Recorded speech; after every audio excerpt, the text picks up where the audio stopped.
आपने कभी सोचा है कि जब भी कोई नया ट्रेंड आता है जैसे इलेक्ट्रिक व्हीकल्स का, तो सब लोग कार कंपनी के स्टॉक्स के पीछे भागने लगते हैं। कौन सी कंपनी मार्केट लीडर बनेगी? टाटा मोटर्स, महिंद्रा या कोई नया प्लेयर?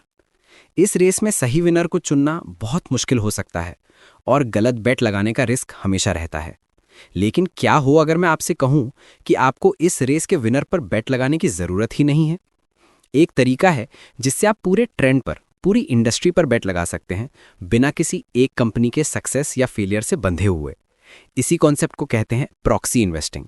सिंपल शब्दों में, आप उस घोड़े पर दाव नहीं लगा रहे जो रेस जीतेगा, आप उस कंपनी पर दाव लगा रहे हैं जो रेस में दौड़ने वाले हर घोड़े के लिए नाल यानी हॉर्स शूज बनाती है। चाहे कोई भी घोड़ा जीते, नाल तो बिकेगी ही। यही है प्रॉक्सी इन्वेस्टिंग का कोर आइडिया। आप उन कंपनीज में इन्वेस्ट करते हैं जो किसी बड़ी इंडस्ट्री के लिए क्रिटिकल प्रोडक्ट्स या सर्विसेज सप्लाई करती हैं। उन्हें एनेबलर्स या पिक्स एंड शवल्स प्ले भी कहते हैं। चलिए इसी फ्रेमवर्क को यूज करके कुछ सेक्टर्स को समझते हैं। सबसे पहले वही ऑटो सेक्टर का एग्जांपल लेते हैं। ईवी का ट्रेंड जोरों पर है। अब डायरेक्टली कार कंपनी में इन्वेस्ट करने की जगह सोचिए कि एक कार बनाने में लगता क्या क्या है। एक कार को गियर्स की जरूरत होती है, चाहे वो पेट्रोल कार हो या EV. High quality precision gears तो लगेंगे ही।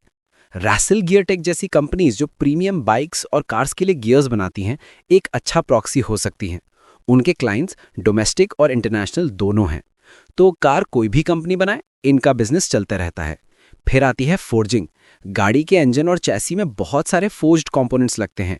यहाँ पर Mahindra CIE, RK forging, Bharat forge, MM forging जैसे नाम आते हैं। ये कंपनीज अलग अलग ऑटो मैन्युफैक्चरर्स को सप्लाई करती हैं।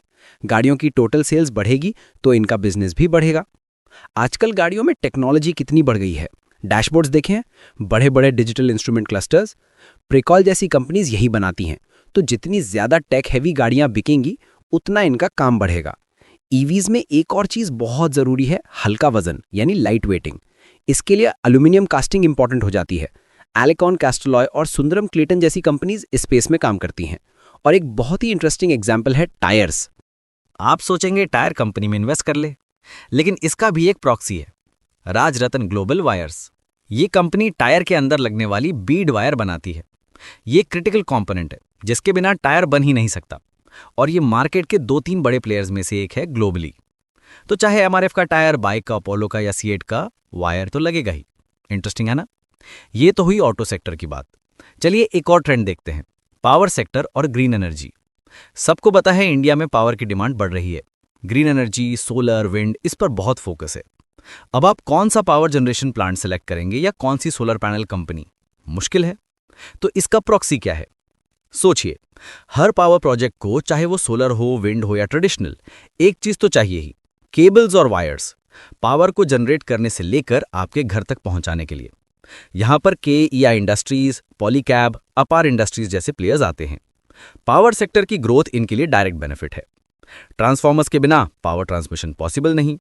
वोल्टैम्प, शिल्चर जैसी कंपनीज इस क्रिटिकल इक्विपमेंट को बनाती हैं। बड़े पावर प्रोजेक्ट्स को एग्जीक्यूट करने के लिए इंजीनियरिंग एक्सपर्टीज चाहिए। कंपनीज जैसे Techno Electric and Engineering Company, Skipper इसमें काम करती हैं। उनका काम है पूरे प्रोजेक्ट को डिजाइन और बिल्ड करना। और जब पावर की बात हो रही है तो बैकअप पावर कैसे भूल सकते हैं? डेटा सेंटर्स, हॉस्पिटल्स, फैक्ट्रीज, सबको रिलायबल पावर चाहिए।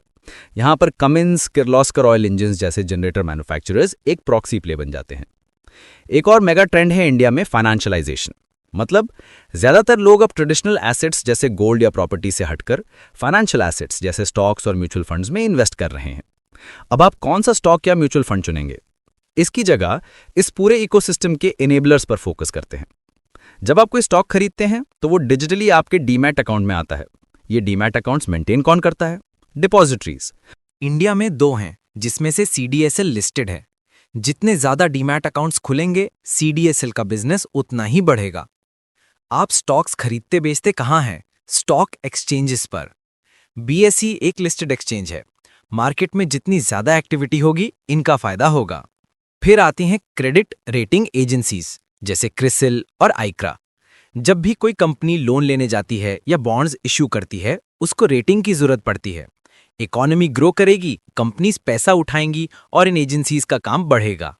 म्यूचुअल फंड्स के लिए CAMS जैसी कंपनी एक बेहतरीन एग्जाम्पल है। ये company registrar and transfer agent है। बेसिकली ये म्यूचुअल फंड इंडस्ट्री के लिए सारा बैकएंड ऑपरेशनल काम संभालती है। तो चाहे आप किसी भी फंड हाउस की स्कीम लें, हाई चांस है कि बैकएंड में CAMS काम कर रहा हो। लिस्ट बहुत लंबी है। इलेक्ट्रॉनिक्स मैन्युफैक्चरिंग में आप फोन ब्रांड चूज करने की जगह डिक्सन या PG इलेक्ट्रोप्लास्ट जैसी कॉन्ट्रैक्ट मैन्युफैक्चरर्स को देख सकते हैं, जो सबके लिए असेंबल करते हैं। रिसाइकलिंग जैसा नया सेक्टर, यहाँ गणेशा इकोस्फीयर जैसे प्लेयर्स हैं जो PET बॉटल्स को रिसाइकिल करके पॉलिएस्टर यान बनाते हैं। उनकी स्टेटेड कैपेसिटी है 50,000 MTPA bottle to bottle chips और FDY के लिए। या ग्रेविटा जो लेड और एल्यूमिनियम को रिसाइकिल करती है और उनका प्लान है अपनी 2,11,000 MTPA की कैपेसिटी को बढ़ाकर 4,25,000 MTPA तक ले जाना। ये सर्कुलर इकोनॉमी के डायरेक्ट प्रॉक्सीज हैं। तो आप देख रहे हैं, हर बड़े ट्रेंड के पीछे कुछ ऐसी कंपनीज छुपी होती हैं जो साइलेंटली पूरे सेक्टर को पावर कर रही होती हैं। उन्हें ढूंढ निकालना ही प्रॉक्सी इन्वेस्टिंग की आर्ट है। इसका मतलब ये नहीं कि ये कंपनीज रिस्क फ्री हैं, बिल्कुल नहीं। हर इन्वेस्टमेंट में रिस्क होता है, इन कंपनीज के भी अपने चैलेंजेस होते हैं, लेकिन ये आपको एक अलग नजरिया देता है, एक अलग फ्रेमवर्क देता है स्टॉक्स को फिल्टर करने का।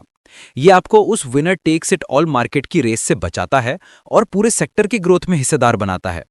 तो अगली बार जब आप किसी नए एक्साइटिंग ट्रेंड के बारे में सुने, तो सीधा उस ट्रेंड की हेडलाइन कंपनी पर जंप करने से पहले 1 मिनट रुककर सोचिए। पूछिए खुद से, इस ट्रेंड का असली एनेबलर कौन है? कौन है जो सबके लिए नाल बना रहा है? शायद आपको आपका अगला मल्टीबैगर वही मिल जाए।